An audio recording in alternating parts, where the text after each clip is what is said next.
Hello everybody, welcome to this, my video, which happens to be called How to Teach the Ultimate Class, or at least an attempt to. In this material you will find information, guidelines, or maybe hints in order to help us teaching the ultimate class, or an attempt to. We will try to get different people to help us through the educational path, with their experience and stuff, and contrast it somehow with the theory presented by some, experience in the teaching field. Feel free and comfortable to watch this material, and I'll see you soon. So here we are with our friend Carlos Mayo. He's an English teacher, but let him, introduce himself. Please say hello to the camera.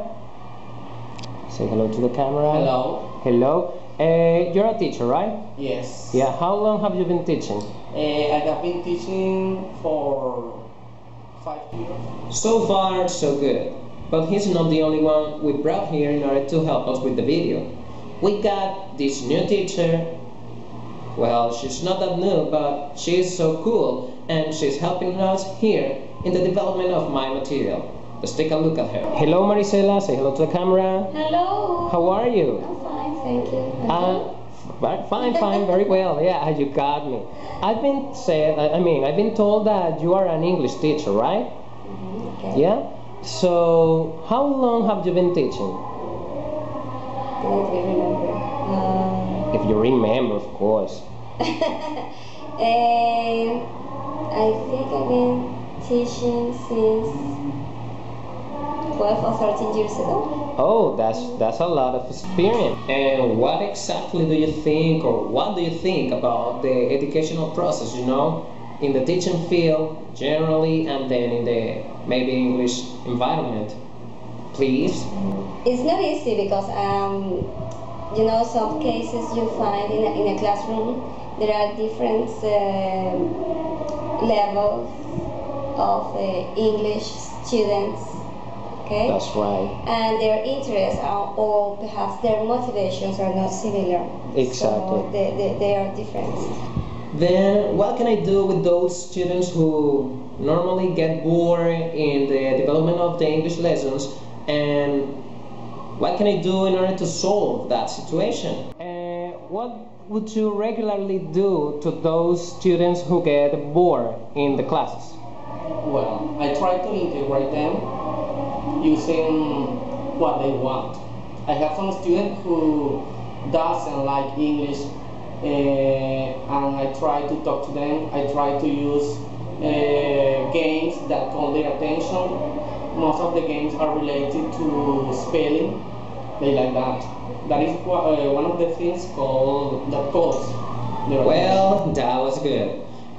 But we need to tell Carlos and Marisela, and actually everybody who's watching this material, that we kind of somehow have something that will help us in order to solve the situation of the different levels, of proficiency in the language by those students, when you got different interests and stuff. Maybe it's because of that. So we got something that might help us.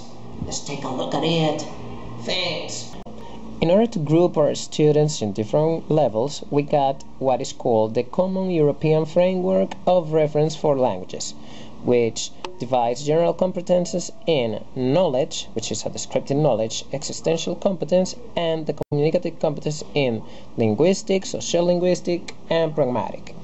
Then we can see the different levels it has, which are 3, A, B, and C: basic user, independent user, and proficient user, which happen to be divided, like breakthrough or beginner, waste stage or elementary, threshold or intermediate, vantage or upper intermediate, effective operational proficiency or advanced, and mastery or proficiency. We know that every teacher has a different way to teach what they teach, but actually there are different ways to teach, theoretically, and I want them to tell us what they know about those things or what they do in their regular classes, and then I will give them and you the different information that I think you will find helpful in the development of your ultimate class. So keep on tuning up. By the way, we are talking here like 3 hours ago, and we don't know where you're from. So where's the university you came from? Okay, I come from the UDO. Oh, that is like, you know, beach and stuff. Yes. Ah, okay. Are you an English teacher? Yes, of course. In the development of your education, were you involved in somehow the different approaches to teach English? Yes, of course. What can you tell me about them?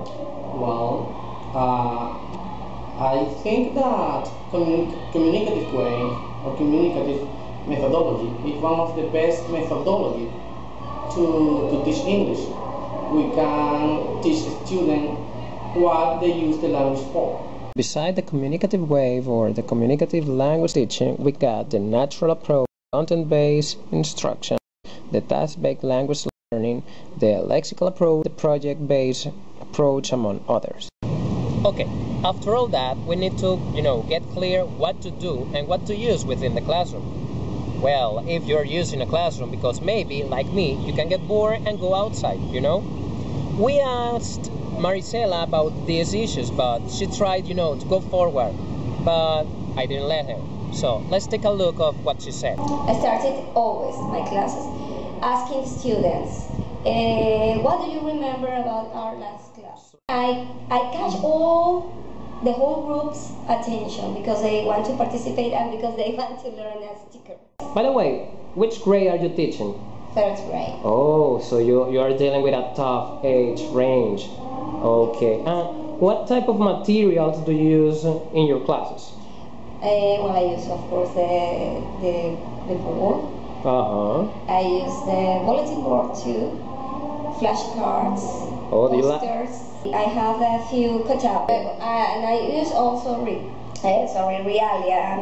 Very good. Yeah. So good. And also sometimes, not always. We use the radio, the CD. Oh. So here we are again with you, and what can you tell me about the different things you can use in order to develop a class? I mean, the materials and the arrangement of the classroom. What do you do with that?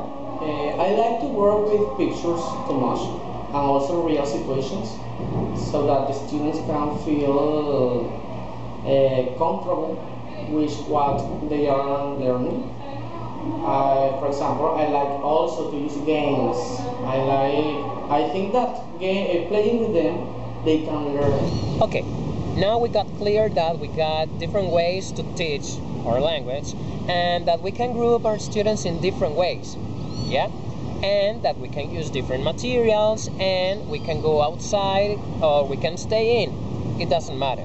Now we need to take a look at technology. We talked about technology with our teachers, and this is what they say. I'm studying to be an English teacher, and I'm like trying to incorporate technology by using this camera and questioning you about it. I want to know if you use technology or ICTs in your classes as a teacher. I don't use technology in this moment to teach English, but maybe because I need to improve that. I'm sorry I got you bored here, but I need to ask you something more. Have you been in touch with the uses of technology within your classes? Well, I used to, not now, in the past, in a few years ago, 2 or 3 years ago. In this school, we used to prepare PowerPoint presentations for students at the end of each unit. Cool. So students were motivated. Yeah, they feel like, they're in touch with me because they do and they handle what I handle. Yes, and the most important is that they used to feel, free and different because they were not attached to the classroom. Yes, they used to go out from the classroom and go to the lab, to a special area, like a movie theater, you know. Cool. And they have on a big screen the presentation, and they participate also at the end of that presentation. So this is a video for a class. So I'm using technology in the development of my own class. So I invite you to do it. You can use videos, you can use projections, you can use even cell phones, like this one, okay? The thing is that by using the technology, you can, like connect to those students who may get bored or simply, like trying to go forward, like staying in the future. Well, you can do it, and, you can like try to teach the ultimate class, or as I said, at least an attempt to. Bye-bye.